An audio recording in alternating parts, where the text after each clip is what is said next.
हाँ, कि 1 जनवरी को आएगा वो। हाँ जी भाई। चलो, क्या हाल चाल है आप सभी के? सब बढ़िया, ठीक ठाक चल रहा है। तो भाई आज नया चैप्टर स्टार्ट होने वाला है आप लोगों का। वोकेबलरी के क्वेश्चंस चल रहे हैं 25-25। सही चल रहा है माहौल। चलो ठीक है। कल क्या क्या था उसमें, सिनोनियम या एंटोनियम्स? एंटोनियम्स से। आज क्या मिले, सिनोनियम्स। तो लास्ट के 5 मिनट में रिवीजन ले लेंगे एक, है ना? ताकि तुम्हें मीनिंग भी क्लियर हो जाएगा। दो चार वर्ड अगर कोई ऐसा होता है जिनका नहीं है तो उनका मीनिंग भी क्लियर हो जाएगा। ये 25-25 वाला तो ठीक है, ये तो रोजाना हो भी जाता है ना? और कई बच्चे कह रहे थे कि सर क्या ये इसमें सिनोनियम एंटोनियम्स ही कराओगे, ये 25-25 टाइप के? नहीं, तो इसके वन वर्ड भी लूंगा जो बिल्कुल वो इजी टाइप के। ऐसे ही इजी टाइप के ईडियम्स, ऐसे ही स्पेलिंग। ठीक है, लेकिन एकदम से सारा नहीं हो सकता है ना। कोई कहे कि जी 4 दिन हुए नहीं, अब तुम ये भी स्टार्ट कर दो, तो वो नहीं। कम से कम एक टॉपिक जो है वो 10 से 15 दिन चलना चाहिए। तो उसमें क्या होगा, एक अच्छा स्ट्रेंथ खिंच जाएगा। 15 दिन में कम से कम हम काफ़ी सारे अच्छे ईडियम, सिनोनियम एंटोनियम कर चुके होंगे। फिर हम पेयर बना देंगे वन वर्ड का और ईडियम्स का। एक दिन वन वर्ड, एक दिन ईडियम, जैसे एक दिन सिनोनियम एंटोनियम्स, ऐसे चल रहा है। ठीक है। बाकी वो अपना फोटो वाला जो टाइप हो तो चल ही रहा है। आज तो खैर कराना था, लेकिन आज नहीं कराऊंगा क्योंकि आज 10 से स्टार्ट कर रहे हैं। तो उसे कल करा देंगे, है ना? कल रोक लेंगे फिर इसको। तो चलो भाई, एक बार कमेंट में लिख के बताओ जरा, आवाज आ रही है क्या मेरी सभी को? तो टॉपिक हम लोग स्टार्ट कर लेते हैं। टॉपिक का नाम है आपका टेंस।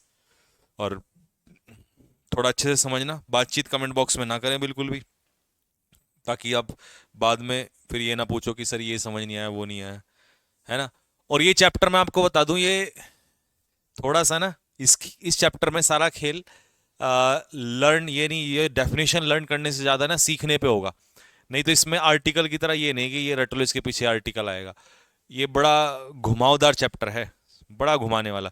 और इसका रिलेशन आपको पता है, एक्टिव पैसिव से भी है, डायरेक्ट इनडायरेक्ट से भी है, क्वेश्चन टैग से भी है, सब्जेक्ट ऑफ एग्रीमेंट से भी है, और खुद से तो है ही है इससे। तो बड़ा कीमती चैप्टर है भाई ये, है ना? तो ये है इसकी डेफिनेशन।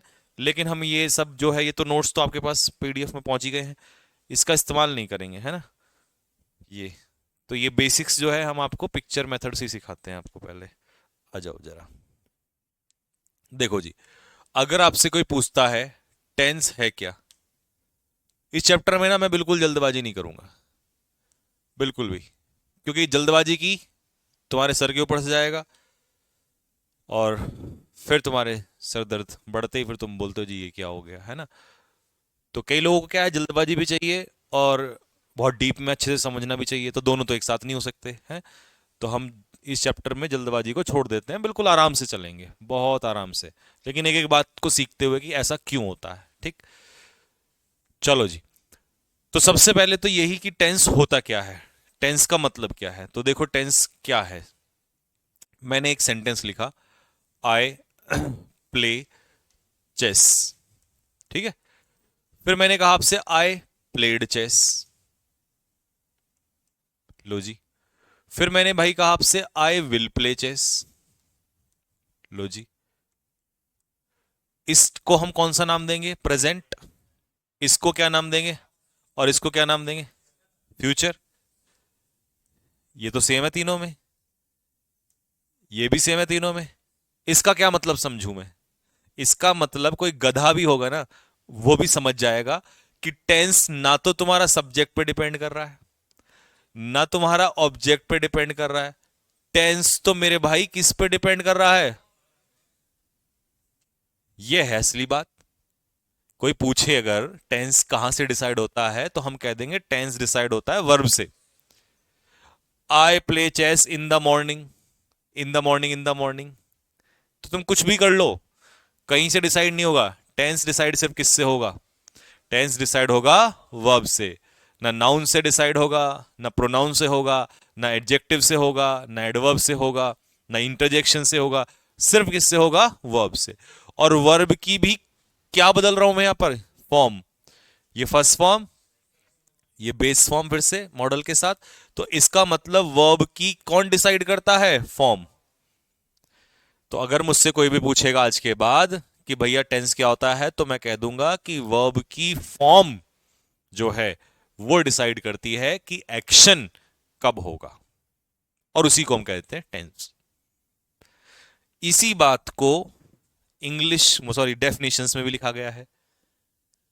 पहले तो इंग्लिश में देख लेते हैं। A tense may be defined as that form of a verb which indicates the time and state of an action या इवेंट। क्रिया का वह रूप टेंस कहलाता है जो किसी कार्य या घटना के समय या उसकी अवस्था को डिसाइड करे। किसका रूप कहलाता है? क्रिया। क्रिया मतलब, तो क्रिया का रूप मतलब क्रिया वर्ब की क्या फॉर्म। तो वही तो बात बताई कि वर्ब की फॉर्म ही क्या डिसाइड करती है? टेंस डिसाइड करती है। बात समझ में आती है? तो चलिए डेफिनेशन तो हमें मिल गई इसकी, क्योंकि पूछेगा भी नहीं हमसे कभी डेफिनेशन, बट वो तो एक जरूरी है कि भाई होता क्या है।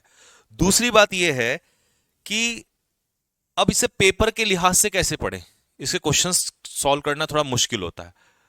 तो मान लो मैंने आपसे कहा कि एक सेंटेंस मैंने लिखा, आई प्ले चेस। ये सही है? बिल्कुल सही है। मान लो ये पेपर में आ गया, तो मैं तो इसमें एरर निकाल ही नहीं सकता।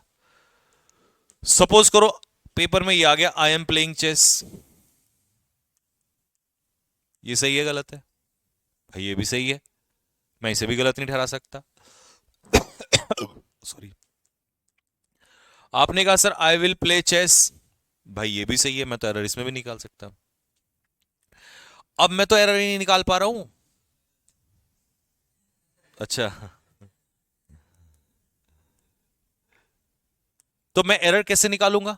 इसका मतलब तो ये हो गया कि टेंस तो मैंने सीख लिया, बट क्या पेपर में एरर निकल पाएगा? नहीं। तो पेपर में बच्चे अक्सर पूछते हैं सर पेपर में क्वेश्चन कैसा आता है। देखो जैसे क्वेश्चन टैग का पूछते थे, फिर मैंने बताया देखो प्रीवियस ईयर के क्वेश्चन कराए कि भाई देखो ऐसे क्वेश्चंस आते हैं, तो समझ में आया। तो इसके मैं शुरू में बता दूं कि इसमें खेल क्या होने वाला है सारी कहानी में, क्योंकि ये चैप्टर सीखना, कमाल की बात तो ये है इसको सीखना और एग्जाम दोनों अलग बातें हैं। अब तक मैं नहीं निकाला किसी चैप्टर में, लेकिन इसमें मैं कह रहा हूं इसका सीखना और एग्जाम दोनों अलग चीजें हैं। बिल्कुल आपको भी सर ऐसे कैसे? मान लो मैंने सीख लिया ये प्रेजेंट है, ये पास, ये भी प्रेजेंट है, ये भी प्रेजेंट, ये फ्यूचर है, और ये सही है, और ये मुझे आते हैं, बट एग्जामिनर कैसे पूछेगा क्वेश्चन? इस कहानी में सपोज करो मैंने कह दिया यस्टरडे, क्या ये सेंटेंस अब सही है? अब मुझे यहां प्ले का क्या करना पड़ेगा? किसने किसको बदला, और वर्ब क्या, नहीं वर्ब नहीं, टेंस। वर्ब क्या डिसाइड करती है? किसने किसको बदला, बोलो जल्दी से। सॉरी, टाइम ने बदला किसको? टाइम ने बदला टेंस को। इसका मतलब यह हुआ कि तुम्हें पेपर में जब भी कोई क्वेश्चन आएगा टाइम एंड टेंस का, वो टाइम के हिसाब से क्या बदलवाएगा। तो आपकी नजर सबसे पहले उस हिंट की तरफ जानी चाहिए, उस टाइम की तरफ जानी चाहिए, क्योंकि टाइम के अकॉर्डिंग ही टेंस बदलता है दोस्त। तुम कहो जी एक काम करो ना, अगर यहां यस्टरडे दिया हुआ इसे टुडे कर दो, या इसे प्रेजेंट कर दो। कहने वो जी मैं तो यहां इसकी अकॉर्डिंग इसे एरर बनाऊंगा। ऐसा नहीं कर सकते। कुछ कॉन्सेप्ट्स भी होते हैं, कुछ थ्योरी भी होती हैं, ये नहीं कि अपने मन से कुछ। आप कहोगे सर ये तो मुझे भी पता है, पता नहीं है, जब क्वेश्चंस आएंगे वहां पता नहीं चलेगा उनमें। ये तो बेसिक सी एक बात बता दी मैंने आपको।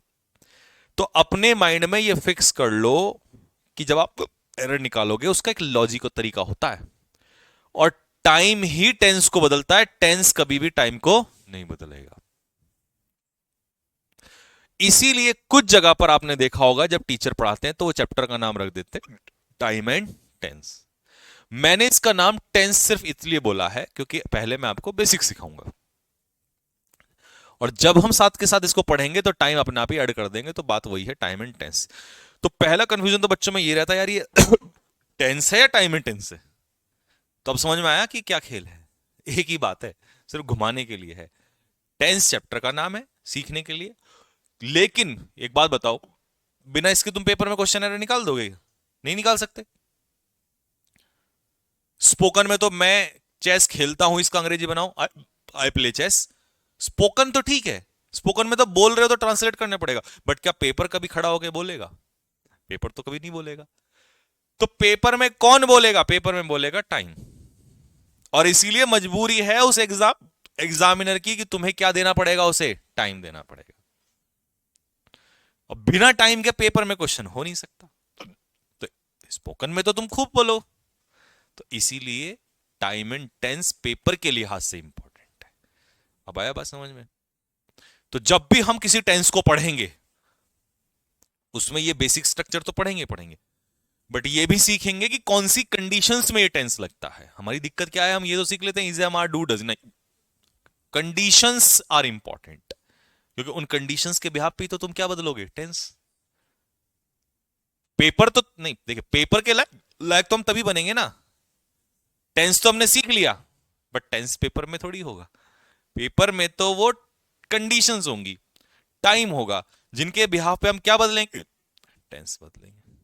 तो those conditions and time important. बात क्लियर हुई सभी को? तो ये था आपका टेंस और टाइम एंड टेंस। आपको फर्क समझ में आया क्या होता है? डेफिनेशंस ये आप नोट्स बनाओगे तो इसमें से देख लेना, देखने की जरूरत भी नहीं है। तो मेरे भाई टेंस को हमने कैटेगराइज कर दिया किस किस में कैटेगराइज किया? पहला है इंडेफिनिट, और हर टेंस के तीन ही पार्ट होते हैं, आपको पता है, प्रेजेंट, पास्ट और फ्यूचर। सॉरी, तो इंडेफिनिट में प्रेजेंट इंडेफिनिट, पास्ट इंडेफिनिट, और अगला हो जाएगा फ्यूचर इंडेफिनिट। फिर ऐसे ही continuous, present continuous, past continuous, और फिर ऐसे ही आपका परफेक्ट, और फिर इसी तरीके से आ जाएगा परफेक्ट के बाद परफेक्ट कॉन्टिन्यूस। ठीक है, चार कैटेगरी हैं, चारों के तीन तीन पार्ट होते हैं। ठीक है, सॉरी। तो पहला है टेंस एंड देयर फंक्शन, जिसमें हम क्या पढ़ने जा रहे हैं? सिंपल प्रेजेंट टेंस या प्रेजेंट, कुछ लोग इसे सिंपल प्रेजेंट कहते हैं और कुछ इसे क्या कर देते हैं, प्रेजेंट इंडेफिनिट। बात एक ही है, चाहे कैसे समझ लीजिए। ठीक है, चलो जी। अब दो बातें हैं, एक तो हम ये देखें यहां सब क्या लिखा हुआ, लेकिन हम इसको नहीं देखेंगे, हम इसकी जगह पे पहले ये सीखेंगे कि भैया हम पढ़ रहे हैं प्रेजेंट इंडेफिनिट, और किसी ने हमसे पूछा कि भाई बताओ प्रेजेंट इंडेफिनिट क्या होता है। तो क्या हम उसको ये बताएंगे कि प्रेजेंट इंडेफिनिट में डू डज लगता है? नहीं, ये नहीं बताएंगे। ये तो बड़ा आसान सी बात है, बहुत बेसिक सी बात है। हम उसको ये बताएंगे कि प्रेजेंट इंडेफिनिट की कंडीशंस क्या हैं। ये तो सबको पता है। कंडीशंस, कंडीशंस का मतलब समझाते हैं आपको, अपनी प्रैक्टिकल लाइफ से जोड़ते हैं। मान लो, सपोज करो मैंने आपसे कहा कि मैं पढ़ा रहा हूं। इसका मतलब क्या है कि मैं बात कर रहा हूं उस एक्शन की जो इस समय पर हो रहा है, जो इस समय पर चल रहा है। क्या पता मैंने कल ना पढ़ाया हो, क्या पता मैं कल ना पढ़ाऊं। हां, यह जरूर है कि मैं इस समय पढ़ा, इस समय चल रहा काम। जब आप बोल रहे हैं और बोलने के समय आपका एक्शन चल रहा हो, तो उसे कहते हैं प्रेजेंट कॉन्टिन्यूअस। क्या कहते हैं? जब आप किसी ऐसे एक्शन को दिखाते हैं कि पहले हुआ नहीं हुआ, आगे हो ना हो, हमें कोई मतलब नहीं है, लेकिन इस समय वो काम चल रहा है। आई बात समझ में? लेकिन प्रेजेंट इंडेफिनिट कुछ और कहता है। प्रेजेंट इंडेफिनिट कहता है कि इस समय चाहे वो हो रहा चाहे ना चल रहा हो, वो कल चला था, आज भी चला, हां इस मोमेंट पे नहीं चल रहा बट चला, कल भी चलेगा, परसों भी चलेगा। इसका मतलब कोई ऐसा काम जो एक रूटीन दिखाता है। क्या दिखाता है? रूटीन दिखाता है। भाई चलो सपोज करो हम और आप कहीं पहाड़ पे बैठे हैं और बातचीत हो रही है और हम पढ़ नहीं रहे इस समय पर, घूमना है, ठीक है, और मैंने आपसे कहा बच्चों मैं 2 बजे आपकी क्लास लेता हूं। क्या मैं इस समय पढ़ा रहा हूं फिर आपको? नहीं पढ़ा रहा हूं। मैंने तो एक ऐसा एक्शन बताया जो मैं रूटीन में करता हूं, जो मैंने कल भी किया, जो मैंने उससे पहले भी किया, उससे पहले भी किया, आज भी कर। तो मतलब मैं यहां पर एक ऐसे एक्शन की बात कर रहा हूं जो किस में चल रहा है, रूटीन में, और इस समय वो काम नहीं हो। और उसी रूटीन को हम नाम दे देते हैं कैसा एक्शन? Regular action. कैसा एक्शन? Regular action.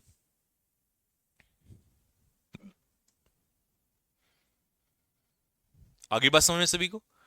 जब भी रेगुलर एक्शन की बात होगी तभी टेंस कंटिन्यू होगा या इंडेफिनिट? बताओ। Present indefinite. लेकिन रेगुलर एक्शन प्रेजेंट का होना चाहिए। आप कहो जी बचपन का रेगुलर एक्शन, तो भाई बचपन का फिर पास्ट में चला जाएगा। मैं बचपन में रोजाना 5 बजे उठा करता था, ये मेरा पास्ट का रूटीन एक्शन है। तो क्या तुम इसके लिए प्रेजेंट इंडेफिनिट लगा दोगे? नहीं भाई, रूटीन एक्शन भी तो प्रेजेंट का होना चाहिए, तभी तो प्रेजेंट इंडेफिनिट लगेगा। अच्छा, मैंने कहा कि रविवार को मैं हर रविवार को 8 घंटे सोता हूं। बताओ ये कैसा एक्शन है? कुछ बच्चे पता क्या कहते हैं, सर ये रूटीन थोड़ी ना हुआ, रूटीन तो जो काम रोजाना होता है वही रूटीन होता है। नहीं, गधे वाली बात है। रूटीन का मतलब है एक रेगुलर इंटरवल। भाई तुम किसी काम को 2 दिन में एक बार कर रहे हो, फिर 2 दिन नहीं किया, फिर 2 दिन में एक बार, फिर 2 दिन नहीं किया, फिर 2 दिन में, तो इसका मतलब वो कैसा एक्शन हो गया? रूटीन एक्शन हो गया। तुम हर हफ्ते कर दो, ये भी तो रूटीन है। तुम महीने में एक बार कर दो, ये भी तो रूटीन है। तुम दिन में ही 2 बार कर दो, ये भी रूटीन है। भाई हम महीने में एक बार जो है मसूरी जा रहे हैं, ये भी तो क्या है? रूटीन है। आई बात समझ में? नहीं? बात क्लियर हुई सभी को? तो रूटीन एक्शन जब भी होगा प्रेजेंट का, तो कौन सा टेंस लगेगा? Present indefinite. बात क्लियर हुई? दूसरा आता है इर्रेगुलर एक्शन। देखो रेगुलर तो होगा ही होगा, इर्रेगुलर आप कहोगे सर इर्रेगुलर का क्या मतलब है? चलो रेगुलर तो समझ में आ गया। इर्रेगुलर का मतलब है कि मान लो आपने कोई आज एक काम किया, फिर आपने किया ही नहीं 10 दिन तक, फिर आपके मन में आ गया, आपने कर लिया, फिर आपने 6 महीने ही नहीं किया उसको, फिर 2 दिन बैक टू बैक कर दिया, फिर आपने सोचा करता ही नहीं हूं, 4-5 दिन नहीं किया, फिर कर। इसका मतलब इसमें तो कोई रूटीन ही नहीं है। ऐसा काम जब भी होता है उसे हम कैसा एक्शन कहेंगे? इर्रेगुलर। जैसे कि हम पढ़ाई करते हैं, पढ़ दिया आज 1 तारीख को, पढ़ेंगे दबा के और नहाएंगे मल मल के, है ना? फिर तो भाई साहब जब तक मार्च ना आ जाए होली, तब तक नहीं नहाएंगे, है ना? फिर नहाएंगे पूरी गर्मी दबा के, फिर नहीं। तो ये कैसा एक्शन हुआ? इररेगुलर एक्शन हुआ। तो इररेगुलर एक्शन भी किस टेंस के अंडर में आएगा? अगला टॉपिक क्या है? यूनिवर्सल ट्रुथ का मतलब हुआ कि जो चीज 100% सत्य है, कल भी थी और वो आज भी है। तो जो चीज कल भी थी और आज भी है, तो वो एक तरीके से किस पैटर्न पे आ रही है? रूटीन पैटर्न पे। तो हम उसे किस में लेते हैं? यूनिवर्सल ट्रूथ के अंदर। और ये 100% सत्य होता है। कितना परसेंट? क्योंकि जो चीज सेम इसी पैटर्न में होती है बट वो 100 ना होके 80%, 70%, 90%, तो उसे हम अगले टॉपिक में नाम देंगे सोशली एक्सेप्टेड बिलीफ, जिसको समाज मानता है, सोसाइटी मानती है। 100% उसमें लोग सत्य नहीं होते। इस केस में जो भी आते हैं वो 100% सत्य होता है। जैसे हमने कहा the sun rise in the east, तो everybody knows the sun rise in the. ऐसी सूर्य का उगना अगर सत्य है तो सूर्य का छिपना पश्चिम में भी सत्य है। Universal truth. आगे बात समझ में? ज्योग्राफिकल ट्रूथ, देखो ये यूनिवर्सल था। ज्योग्राफिकल ट्रूथ मतलब बात वही है जो चीज कल भी सत्य थी और, मान लो मैंने कहा गंगा हिमालय से निकलती है, तो निकलती है मतलब वो कल भी निकल रही थी और, हाँ। आगे बात समझ में? ये नहीं कि आज नहीं निकलती। अगर वो आज नहीं निकलती है तो ज्योग्राफिकल ट्रूथ में नहीं है। एशिया दुनिया का सबसे बड़ा कॉन्टिनेंट है, ज्योग्राफिकली सबसे बड़ा है, तो यहां एशिया वॉज हो गया इज द लार्जेस्ट कॉन्टिनेंट। और ये तो आपको डायरेक्ट इनडायरेक्ट में भी हेल्प करेंगे, क्योंकि यूनिवर्सल ट्रूथ, जो यूनिवर्सल ज्योग्राफिकल ट्रूथ कभी पास्ट में। प्रोवर्ब्स मतलब कहावतें। कहावतें वही तो है, वही जो चीज कल भी अप्लाई हो रही थी और आज भी अप्लाई हो रही है। Slow and steady wins the race है, तो आज भी है, कल भी था। अगर आप लगातार लगे रहोगे तो जीतोगे, वो कल भी था और आज भी है। तो प्रोवर्ब्स भी किस में रहती हैं? प्रेजेंट इंडेफिनिट के अंदर। अगला क्या है? हैबिट। हैबिट होती है आदत। और मुझे बताओ आदत एक बार करने से होती है किसी काम को, या बार बार करने से? है बार बार करने से होती है ना, या एक बार करने से? मान लो मेरे हाथ में ये थम्स अप है, नहीं, चाय चाय के साथ चलता है ना, और ये सिगरेट है, क्योंकि सिगरेट चाय के साथ ही तो पीते हैं ज्यादातर लोग, थम्स अप के साथ तो कौन ही पीता। तो भाई सपोज करो आपने मेरे को कई घंटा घर पे, पर घंटा घर पे क्यों ही पीऊंगा मैं, है ना, कहीं और ले लेते हैं, माल देवता खड़ा हूं चलो मैं, पर माल देवता जाके मैं सिगरेट की पीऊंगा, लेकिन पीने वाले कहीं भी, मतलब चलो कहीं कैफे पे मैं खड़ा हूं, हाथ में मेरे चाय है और एक सिगरेट है, और ये धुआं उठाया हुआ है छल्ला, है ना, लगाए हुए हैं। अब समस्या ये है कि आपने मुझे सिगरेट पीते हुए देखा, तो आपने अपने दोस्त को ओए संजीव सर देख सिगरेट पी रहे हैं, पहला तो यही बोलेंगे ना, पी रहे हैं। क्यों बोला पी रहे हैं? क्योंकि मैं उस एक्शन को उस समय कर रहा हूं, वो काम उसी समय तो हो रहा है। बट दोस्त, आप उस चीज को ये नहीं कह सकते कि ये मेरी आदत हो सकती है। एज्यूम कर सकते हो, बोला भाई इस समय पी रहे हैं तो क्या पता पीते ही हूं, वो तो हम एजम्पशन तो अपने दिमाग में हम एजम्पशन ही तो लगाते हैं कि भाई जब इस समय चल रहा है तो क्या भरोसा। हाँ, लेकिन अगर आप टेंस के आधार पे कहें तो आप उससे मेरी हैबिट नहीं कह सकते। आप कहोगे सर क्यों? क्योंकि भाई एक बात बताओ, तुमने ये तो कह दिया संजय सर सिगरेट पी रहे हैं, क्या पता उन्होंने आज से पहले अपने जीवन में कभी टच ना किया हो इसको, ये भी तो हो सकता है। क्या पता वो आज के बाद ना पिए, बस उन्हें कोई ऐसा दर्द आ गया हो, बोला भाई आज तो सिगरेट ही मिटाएगी। होता है ना, आदमी सोचता है बोला आज, बस आज के बाद कभी नहीं, ना पहले कभी ना आज के बाद। इसका मतलब हुआ ये टेम्परेरी एक्शन हुआ, बहुत काम की बात निकाली हमने। क्या हुआ ये उस क्षण में था, बट ये परमानेंट एक्शन जो हम यहां भी पढ़ेंगे इसमें। तो जब भी कभी टेम्परेरी एक्शन होगा, टेम्परेरी एक्शन हैबिट नहीं होती, हैबिट तो रेगुलर होती है, रूटीन में। और जो हैबिट हो जाएगा, रूटीन में हो जाएगा, वो टेम्परेरी नहीं हो सकता। तो इसका मतलब हैबिट कौन से टेंस में आएगी? प्रेजेंट, क्योंकि वो रूटीन में होगा ना, जो चीज रूटीन होगी तभी तो हैबिट होगी। तो जब भी कभी हैबिट का हो किसी की चीज की, तो आप उसका टेंस कौन सा लगाओगे? Present indefinite. तो अगर आपको मैं दो ऑप्शन दूं कि बताओ हैबिट के लिए कौन सा होगा, ही इज स्मोकिंग या ही स्मोक्स, ये है हैबिट, और ही इज स्मोकिंग ये है टेम्परेरी। बस इस समय है, आई बात समझ में? चलो जी, कस्टम होते हैं रिवाज। अच्छा मुझे बताओ, रिवाज का मतलब क्या है? क्या रिवाज सिर्फ आज ही के लिए है?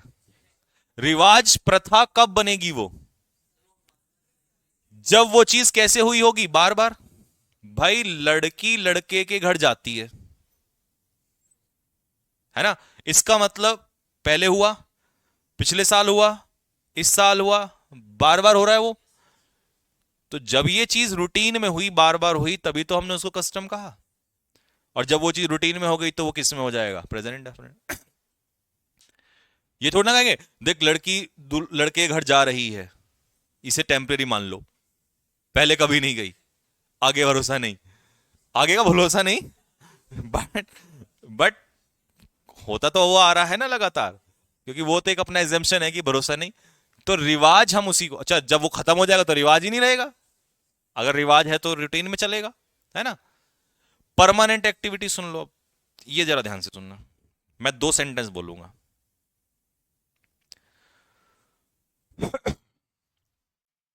एक कंपनी है जिसका नाम है XYZ, ठीक है।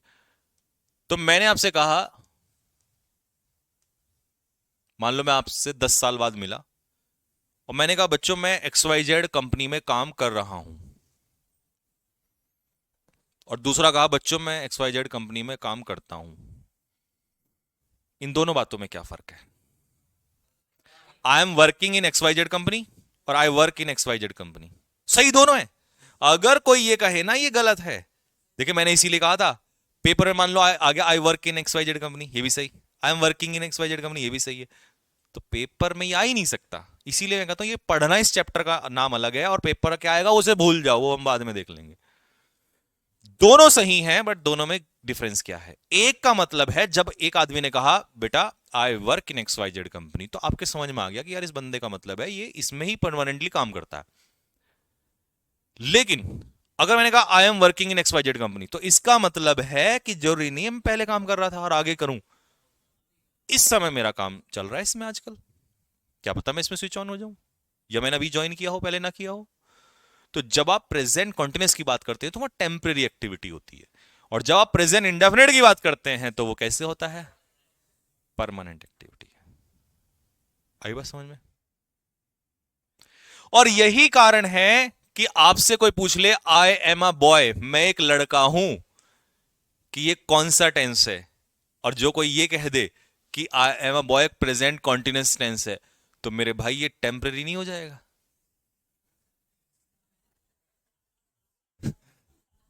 अरे हंस रहे थे यार, बताओ ऐसा टीचर तुम्हें मिलेगा कहीं जो इतनी गहराई में ले जाए, हैं? टेंस की ही पोल खोल दे सब कुछ। सच बताता हूं मैं तो, देखो अब तुम मुझे बता दो, कोई आदमी ये कहता है सर प्रेजेंट, अक्सर बच्चों को नहीं देखते तुम कमेंट बॉक्स में इज एम आर लगा हुआ देखेंगे धड़ से, हैं? प्रेजेंट कॉन्टिन्यूस, अबे गधे पहले तो ये तो देख ले है क्या इसमें। वर्ब के माध्यम से बाद में सिखाऊंगा, पहले तो तुम इसका सीएस देखो ना, रीजन क्या ये टेम्परेरी है, क्या है ये परमानेंट है? आई बात समझ में? तो जब आप किसी की आइडेंटिटी बताते हो, क्या बताते हो? जब आप अपनी आइडेंटिटी बताते हो तो वो प्रेजेंट डेफिनेट में आती है, क्या आती है? Present definite. दूसरी बात, ये प्रेजेंट कॉन्टिन्यूस नहीं है दोस्त, क्योंकि प्रेजेंट कॉन्टिन्यूस कहता है मार्क के साथ वर्ब की फर्स्ट फॉर्म में आईएनजी, तभी तो कॉन्टिन्यूस होगा, बिना आईएनजी के तो कॉन्टिन्यूस ही नहीं होगा। और क्या इसमें आईएनजी कहीं है? इसका मतलब ये हुआ कि ये एम जो है ये मेन वर्ब की कौन सी फॉर्म है? First form. और ये किसकी फॉर्म है? बी की फॉर्म है, इज एम आर। तो आप कहोगे सर इसका मतलब is am are main verb का भी काम करता है? बिल्कुल करता है। इज एम आर जो है वो मेन वर्ब का भी काम करता है, बस शर्त यह है कि उसके आगे पीछे कुछ नहीं होना चाहिए। अगर मैं कहूं आई एम टीचिंग, तो टीचिंग मेन वर्ब हो जाएगा और एम क्या हो जाएगा? Helping verb. लेकिन अगर मैं कहूं आई एम अ टीचर, तो एम यहां पर क्या है? मेन वर्ब हो जाए। अकेला तो ये मेन वर्ब ही होता है, बी की फॉर्म होती है। अरे जैसे तुम ये नहीं करते आई प्ले फुटबॉल, तो प्ले मेन वर्ब होती है, बस ये भी ये जैसे प्ले है ये फुट मेन वर्ब है, ऐसे ही बी बी के रूप खुल जाते हैं, बस बी के रूप कहते हैं इज एम आर, तो ये भी मेन वर्ब है। परमानेंट एक्टिविटी समझ में आया सभी को? अब आ जाओ सोशली एक्सेप्टेड बिलीफ। देखो यूनिवर्सल ट्रूथ और सोशली एक्सेप्टेड बिलीफ में फर्क यह है कि यूनिवर्सल ट्रूथ होता है 100% और सोशली एक्सेप्टेड बिलीफ होता है 50% से ज्यादा, बट नॉट 100%। 100% होते ही वो यूनिवर्सल ट्रूथ हो जाता है। अब मान लो मैंने आपसे कहा कि लड़कियों में दिमाग लड़कों से ज्यादा होता है, सही कहा गलत कहा? गलत है? पक्का है? हम्म? अब तुम में से एक ने कहा, जैसे तुम देखो तुम्हें दर्द हो गया है ना, दो चार को, बोला जी ये क्या कह दिया आपने, ऐसे कैसे मान लूं मैं? तो मान लो तुम्हारी क्लास में से चार लड़कों ने कहा, बोला जी नहीं ये बात नहीं मानूंगा। बाकी सब ने कहा इनको छोड़कर, बोला जी हाँ चलो ठीक है सही है। अब इसका मतलब हुआ ये यूनिवर्सल ट्रूथ तो नहीं हुआ। यूनिवर्सल ट्रूथ होता तो हर लड़की में दिमाग ज्यादा होता। मतलब मैं नहीं कह रहा हूं कभी तुम कहो कि संजीव सर ने क्या कह दिया, मैं कुछ नहीं कह रहा, देखो मैंने कहना ही बंद कर दिया इस दुनिया में। मैं तो वो कह रहा हूं जो ये कह रहा है पीछे से, ठीक है? जैसे देखो तुम्हारे जैसे भाई वहां भी हैं कमेंट में, वो भी कह रहे हैं जी नहीं ये नहीं हो सकता, दर्द उनको भी है।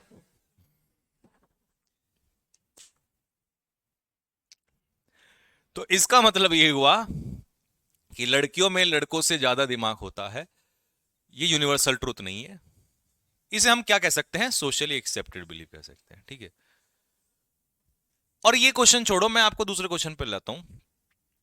लड़कियों में लड़कों से ज्यादा पेशेंस होता है, लेकिन इस बात को भी फिर से मैं कह रहा हूं 100% नहीं मानेंगे। जिनकी शादी हो गई वो कैसे मान ले? तुम्हारी तो हुई नहीं है, तुम तो इसलिए मान रहे हो, बोला हाँ जी। जाके पैर न पड़े, ऐसे कुछ करके, जाके पैर न पड़े बेवाई पर, कुछ इस तरीके से, वाक़या जाने पीर पर आई। समझाता हूँ इसका क्या मतलब है। वो एक कहावत है, गूगल से पूछते हैं कौन सी क्या कहावत है।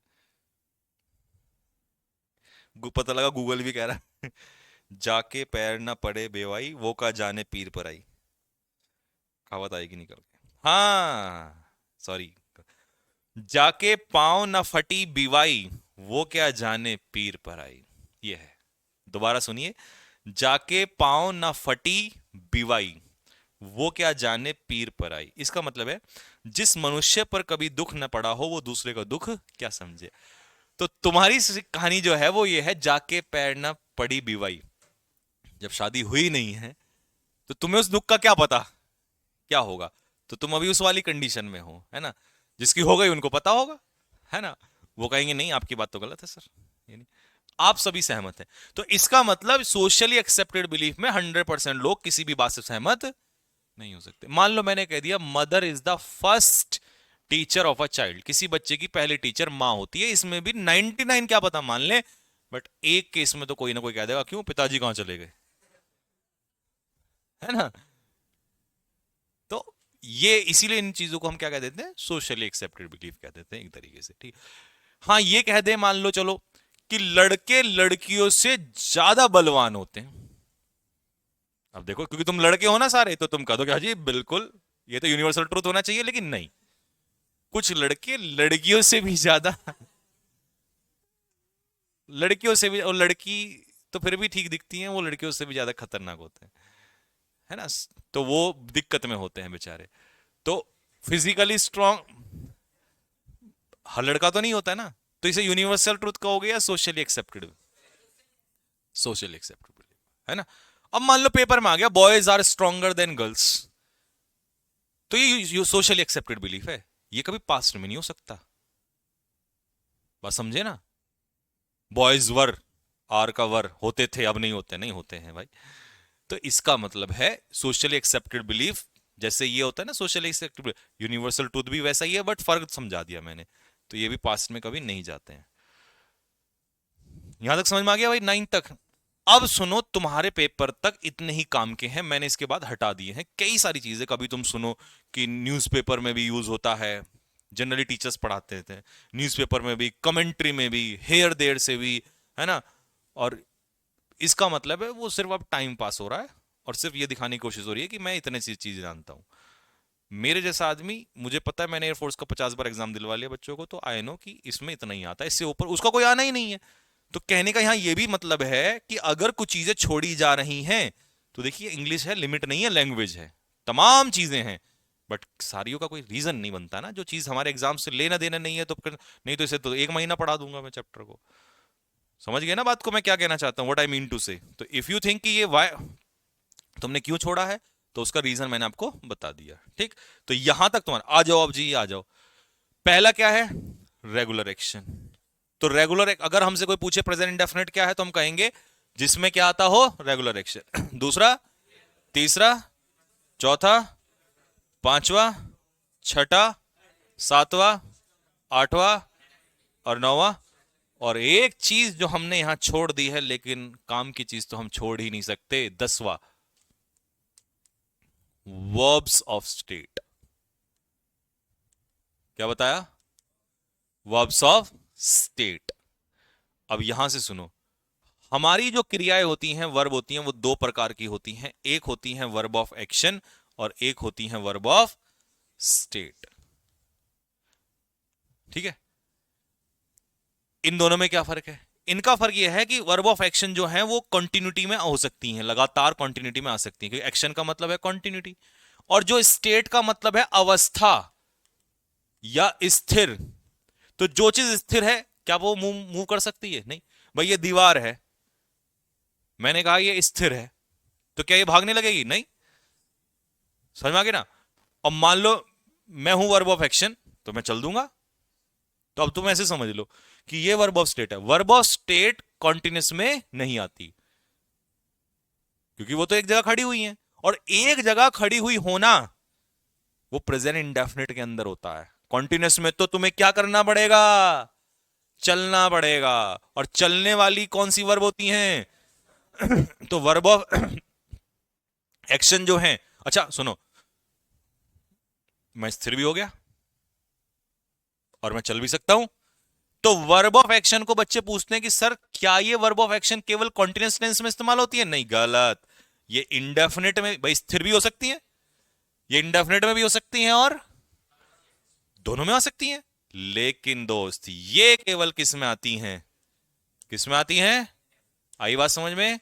वर्ब ऑफ स्टेट केवल और केवल इंडेफिनिट में, वो कभी कॉन्टिन्यूअस में। जैसे मान लो भागना, रन, ये दोनों में आ सकता है।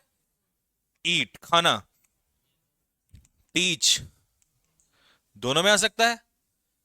पीटना, दोनों में आ सकता है। तैरना, तो ये सारी क्या है? वर्ब ऑफ एक्शन, ये दोनों में आ सकती हैं। लेकिन सपोज करो मैंने आपसे कहा सबसे पहले तो ये बी ले लो, बी की फॉर्म बोलो जल्दी से क्या होती है? इज एम, ये स्थिर है, ये क्या है? स्थिर है। मैंने आपसे कहा आई एम अ डॉक्टर, तो क्या कोई यहां मूवमेंट हो रहा है? क्या कोई एक्शन हो रहा है? मान लो मैंने कहा ही इज इन देहरादून, वो देहरादून में है, क्या कोई एक्शन हो रहा है यहां पे? क्या कोई मूवमेंट हो रहा है? नहीं हो रहा है।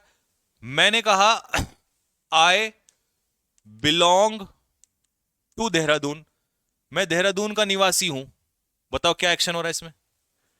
हो रहा है कोई एक्शन? और क्या हो भी सकता है एक्शन? नहीं भाई, मैं हूं तो हूं, क्या मैं ये थोड़ी इसको लेके भाग सकता हूं या कुछ मूवमेंट कर सकता हूं? नहीं। इसका मतलब बिलोंग कैसी वर्ब हुई? Verb of state. तो अगर मैं कल को इसका कॉन्टिन्यूस बना दूं, I am belonging to Dehradun, तो क्या ये सही होगा? गलत होगा। इसका मतलब अगर मैं तुम्हें यहां कुछ नाम लिख दूं कुछ वर्ब के, तो उनका इस्तेमाल तुम कहां नहीं करोगे? बोलो, उनका इस्तेमाल तुम कहां नहीं करोगे कॉन्टिन्यूस में?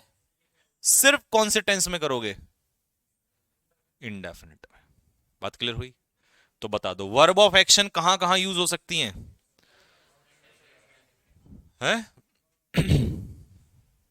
कॉन्टिन्यूस में भी, और वर्ब ऑफ स्टेट केवल, तो पेपर में जो आएगा इनमें से आएगा, और इनमें मैं तुम्हें 15 दूंगा, सिर्फ 15, और तुम्हारे 15 में से एक बाहर नहीं आ सकती, बस वो 15 तुम्हें 5 बार रिवाइज कर लेनी है, बात खत्म। ये तो बहुत सारी है। ठीक है।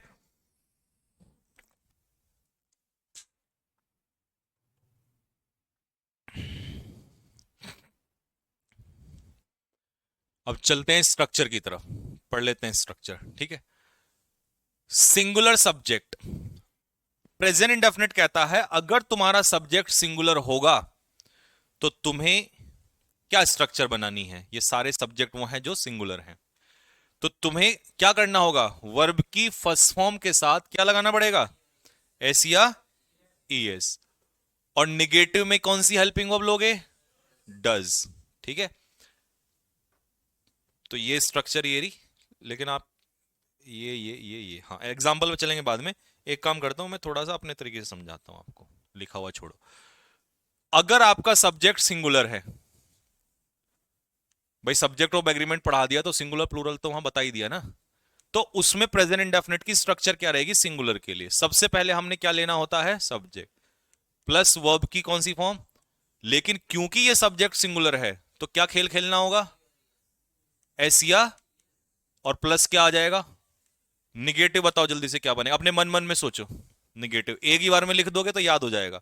सबसे पहले सब्जेक्ट प्लस हेल्पिंग वर्ब चाहिए, डू डू नहीं, जब ये सिंगुलर है तो डज आएगा, प्लस वर्ब की, अच्छा निगेटिव है तो प्लस वर्ब की, ऐसे एस लगाऊं या नहीं? जब डज आ गया ना तो फिर वर्ब की फर्स्ट फॉर्म में ऐसे एस। 50 क्वेश्चन ऐसे होते हैं जिनमें बच्चे यही गड़बड़ करते हैं। वो पता क्या कहते हैं? सर सिंगुलर तो है ना, सिंगुलर के साथ ऐसे एस। अरे भाई इसको तो देख ले पहले। जब ये बीच में आ गया ना तो ये कहता अब मैं ऐसे एस नहीं आने दूंगा। तो तुम कहोगे सर इसके अकॉर्डिंग ये वाली, अरे फिर वही हरकत। भाई यहां सब्जेक्ट के बाद डायरेक्ट मेन वर्ब लगा रहे थे तुम ऐसे एस, यहां सब्जेक्ट के बाद कौन आ गया बीच में? Helping verb. तो सिंगुलर है तो ये सिंगुलर आ तो गया ना, इसमें ऐसे यस क्यों लगा रहे हो? इसमें मत लगाओ। प्लस क्या हो जाएगा? इंटेरोगेटिव में सबसे पहले डज, उसके बाद, उसके बाद, उसके बाद मेन वर्ब की फर्स्ट फॉर्म, उसके बाद, और फिर लास्ट में और डब्ल्यू एच वर्ड अगर लगाना हो तो सिर्फ आप क्या लगा दो यहां पर, डब्ल्यू एच वर्ड, प्लस उसके बाद और प्लस उस, सेम ही तो चलता है ये तो आपने एक्टिव पैसिव में ही पढ़ा था।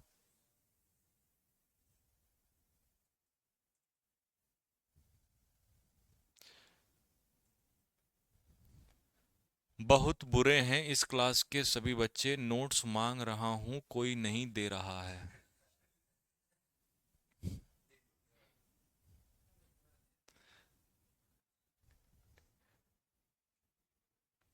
बेटा बुरा लगेगा बट तेरा सिलेक्शन ना होगा, मुश्किल है, हो गया तो किस्मत मान लेना, लेकिन नहीं होगा। क्योंकि जो नोट्स भी दूसरों से मांग ले, समझ सकते हो उसका लेवल आलस्य का कितना बड़ा हो सकता है।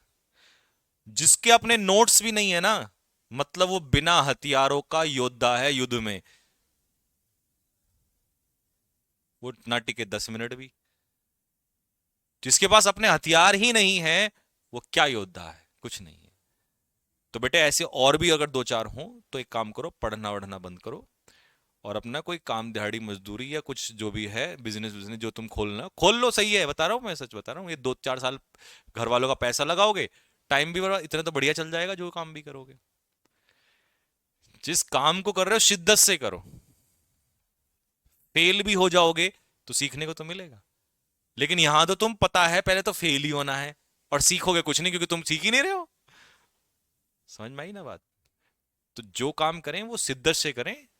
ऐसा नहीं है कि तुमने एक काम किया तुम उसमें फेल हो गए तो वो यूजलेस हो गया, नहीं। फेल अगर किसी काम में होते हो, उस काम की वैल्यू या उस काम में जो तुमने मेहनत लगाई वो अगले काम में तुम्हें सपोर्ट करती है, बशर्ते तुमने वो काम शिद्दत से किया हो। आई बात समझ में? अगर हमने अपने एग्जाम्स की तैयारी की और हम कोई एग्जाम वहां नहीं निकाल पाए, तो इसका मतलब ये नहीं था कि वो एग्जाम हमारा एनडीए नहीं निकला तो हम कहें भाई हमने तो बर्बादी कर दिया था, नहीं। शिद्दत से किया था तो बाद में निकले। और जो निकले वो किसकी वजह से, उनकी वजह से नहीं निकले, वो वहां की सीखना बैठना तो उसने सिखाया था ना हमें, नॉलेज तो उसने दी थी ना। तो जब जब फेलियर आए तो ये मत सोचो कि आप फेल हो चुके हैं, नहीं। मेहनत करने वाले अगर फेल होते हैं तो फेलियर भी उन्हें क्या कर रहा होता है, सिखा रहा होता है, समझे? लेकिन जो सीख ही ना रहा हो तो वो तो क्या कर रहा है, समय बर्बाद कर रहा है। ठीक है भाई, यहां तक क्लियर हो गया सभी को? अच्छा बताओ, अगर सेंटेंस सब्जेक्ट सिंगुलर की जगह अगर आपका प्लूरल सब्जेक्ट हो जाए तो अब क्या करना है, और ये डज की जगह क्या हो जाएगा? तो जहां जहां डज है वहां हम क्या कर देंगे, बाकी सेम चलेगा।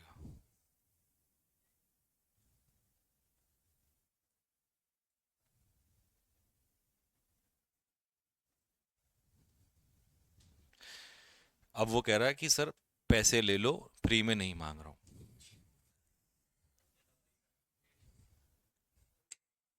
मैं बताता हूं इसके लिए, बोलो भाई, एक एक दो लाइन बोल दूं। हम्म?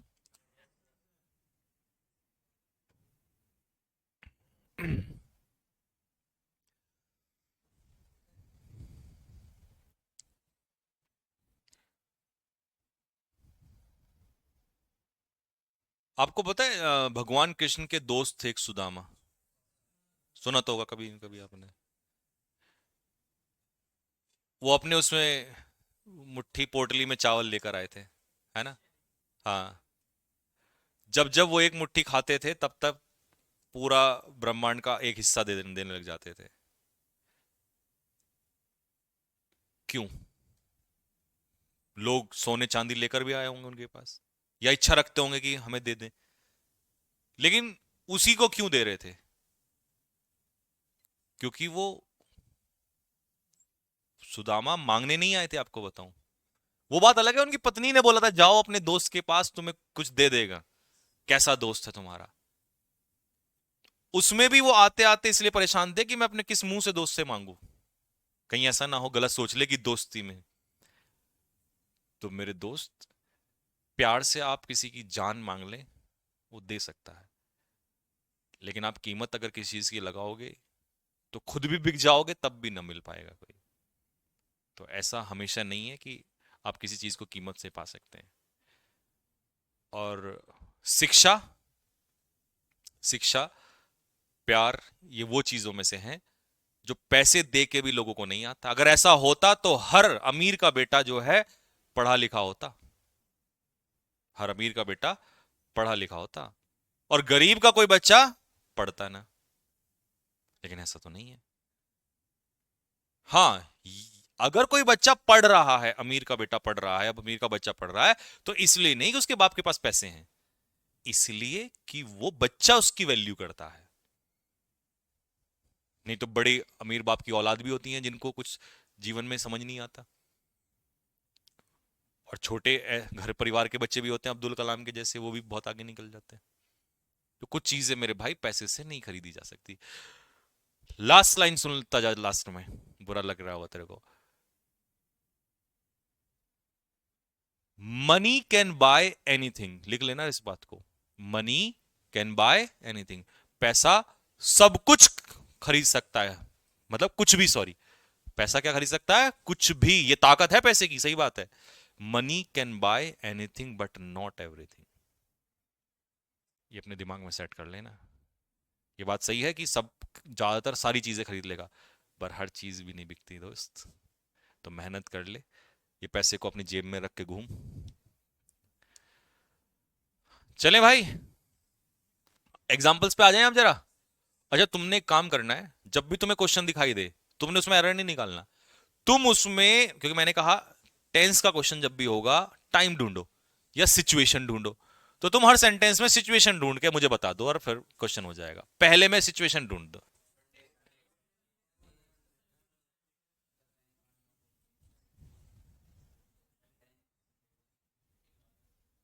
हम्म,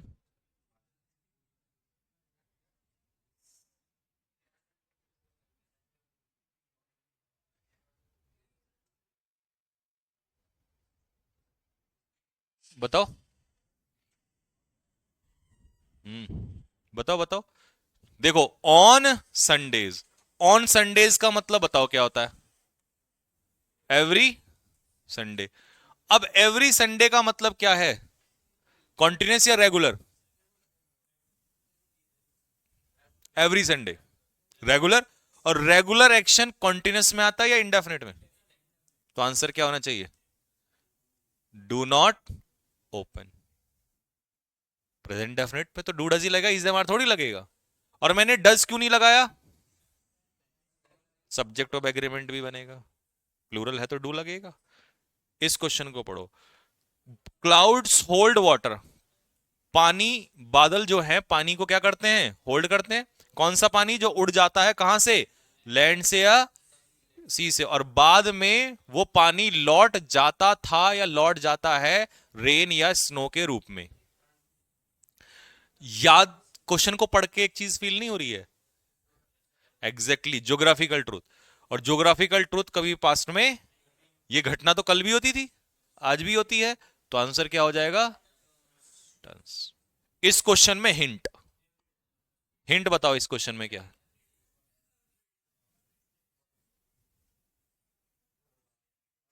है?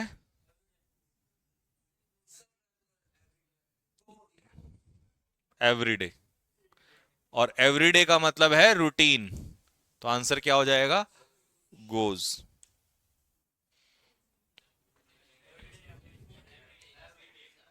क्या होगा? अगला बोलो। अक्सर, कभी कभी नहीं, अक्सर मतलब रेगुलर। और रेगुलर एक्शन मतलब प्रेजेंट इनडेफिनिट। तो आंसर क्या होगा? छठा बताओ। रिपोर्टिंग वर्ब किस में है? पास्ट में। तो रिपोर्टेड स्पीच भी किस में होना चाहिए? लेकिन ये तो कहावत है, लालच हर झगड़े की जड़ होती है। तो क्या हो जाएगा? इज। प्रोवर्ब्स पास्ट में नहीं होती। यूनिवर्सल ट्रुथ क्या हो जाएगा? हर कोई उसे पसंद करता है क्योंकि वो कभी कभार लेट आता है। सेल्डम का मतलब है कभी कभार। रेगुलर या इरेगुलर? और इरेगुलर हो या रेगुलर हो कौन सा टेंस लगता है? Present indefinite.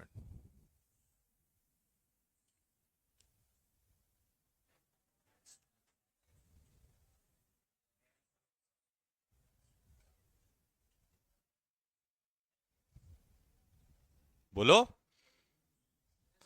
Pawan and Amit यहां पर क्या है अपने आप में? प्लूरल। तो प्लूरल के साथ ऐसे यस, ये भी तो ध्यान रखना है। 10 बताओ। दे के बाद आर नहीं आएगा? आएगा, दे प्लूरल है तो आर आएगा। बताओ 10 में। अरे मेरे भाई मैनी अपने आप में क्या है? प्लूरल। मैनी तो प्लूरल ही होता है, और प्लूरल के साथ ऐसे यस। एक बात याद रखना, टेंस में सिर्फ टेंस ही ध्यान नहीं रखना, टेंस में आपको सब्जेक्ट ऑफ एग्रीमेंट भी मिलेगा। टेंस का मतलब है सब्जेक्ट ऑफ एग्रीमेंट, ये भी ध्यान रखना है आपको। तो ये दोनों का मिश्रण होता है एक तरीके से। आपको ये भी देखना पड़ेगा, सब्जेक्ट सिंगुलर है तो ये लगेगा, प्लूरल है तो ये लगेगा। आई बात समझ में? कोई डाउट यहां तक किसी को? ये कहां चला गया सोनी? बुलाना। तो टेंस में तो भाई यहीं रख लेते हैं। ये प्रेजेंट इंडेफिनिट तुम्हारा लगभग लगभग क्लियर हो गया, इसके क्वेश्चंस अब लगा लेना। और ये मत सोचना कि एक ही टेंस हुआ है, टेंस एक नहीं हुआ है, पूरी जड़ खोल दी हमने। टेंस कराने को तो मैं आधा खत्म कर देता 1 घंटे में, लेकिन इंपॉर्टेंट है जब तुम्हें पता ही ना चले कि चल क्या रहा है ना। और ये चैप्टर भी ऐसा है, अगर तुम्हें बेसिक्स नहीं पता होगा तो कुछ नहीं है। इसमें समझ नहीं आया? क्या नहीं आया? ये सब्जेक्ट प्लूरल है मेरे भाई, डू डज लगता है निगेटिव में या इंटरोगेटिव में। 25 क्वेश्चंस जो उसमें डालते हैं, है उसकी पीपीटी है। हम्म, है। चलो एक काम करना, उसको बोलना कि कल से अग्नि बैच के लिए 25 क्वेश्चन की पीपीटी रोजाना बना के रख ले, जो डले उस दिन का वही, क्योंकि सर लास्ट के 5 मिनट में वही क्वेश्चंस कराते हैं। ठीक है? ठीक है भाई, आज तो नहीं बनी हुई नहीं है फिर, क्योंकि सर की क्लास भी है इसके बाद। तो कल से अपना जो तुम्हें सेट 25 क्वेश्चन मिलेंगे उनकी प्रैक्टिस भी करवा दे करेंगे। ठीक है? सर एक शायरी, मेरे भाई शायरी तो नहीं है, लेकिन मैं जाते जाते तुम्हें 2 लाइन समझा देता हूं, अगर अच्छी लगे तो बताना। एक बार क्या हुआ, एक चिड़िया थी और सफेद रंग की चिड़िया थी। कैसी? सफेद रंग की चिड़िया थी, उसको सफेद रंग के गुलाब से प्यार हो गया। किससे प्यार हुआ? सफेद रंग की चिड़िया को सफेद रंग के गुलाब से प्यार हो गया। गुलाब को उसने प्रपोज किया, गुलाब ने मना कर दिया। गुलाब ने कहा मैं सफेद हूं, जब तक लाल नहीं होऊंगा तब तक मैं तुमसे प्यार नहीं कर सकता। जब तक मैं लाल नहीं होऊंगा तब तक मैं तुमसे प्यार नहीं हो सकता। तो चिड़िया, क्योंकि सफेद चिड़िया का प्यार सच्चा था, तो चिड़िया क्या करती है, उस गुलाब पे लगे कांटे होते हैं ना, गुलाब में कांटे होते हैं, तो वो उसके लगे हुए कांटे पे जाकर बैठ जाती है, और कांटा जो है उसके अंदर चला जाता है। और जैसे ही अंदर जाता है तो उसका खून जो है टपकने लगता है, किसके ऊपर? सफेद गुलाब के ऊपर। और खून इतना बहने लगता है, इतना बह जाता है कि वो गुलाब जो है वो सफेद से लाल हो जाता है। और जैसे ही गुलाब लाल हुआ, वैसे ही गुलाब कहता है कि मैं तुमसे प्यार करने लगा हूं। लेकिन जब तक गुलाब को प्यार हुआ तब तक चिड़िया का इतना खून बह चुका था कि वो उस दुनिया में नहीं रही। क्या समझे हम इस बात से? इस बात से हम ये सीखे कि कई बार हमें इंसान की कद्र तब आती है जब वो इंसान चला जाता है। हाँ जी, हो गई। आ जाओ। अच्छा तुम बोल देता हूँ, मैं ही बोल दूंगा। हाँ क्या बता? अच्छा। जय हिंद बच्चों। जय हिंद, जय भारत। जय हिंद भाई, जय हिंद भाई। आपकी रीजनिंग की क्लास नहीं हो पाएगी आज, और इस वीक में आपकी जो ये 2-3 क्लास नहीं हो पाई, इसके लिए बहुत बहुत ही हम आपसे क्षमा प्रार्थी है। संडे में आपकी अब की बार, क्योंकि फ्री हो जाऊंगा मैं, संडे में अब की बार आपकी एक लगभग 2 से 3 घंटे की मैराथन रख दूंगा, ठीक है। आज की नहीं होगी, बस कल होगी। तो डिस्टेंस एंड डायरेक्शन कल शुरू होगा। तो जो भी वाई ग्रुप वाले बच्चे हैं उनके लिए संदेश था, खुद आकर इसलिए देना चाहता था कि कभी आप ये सोचो कि सर तो घर से आने की कोशिश नहीं कर रही है। कोशिश पूरी रहती है, लेकिन आजकल थोड़ा डॉक्टर के पास जाना पड़ जाता है और कुछ एक दो काम ऐसे निकल जाते हैं कि थोड़ी समस्या आ जाती है, ठीक है। आज का मैनेज करो, कल होगी, फिर उसके बाद संडे में खींच दूंगा, ठीक है भाई। जय हिंद, जय भारत।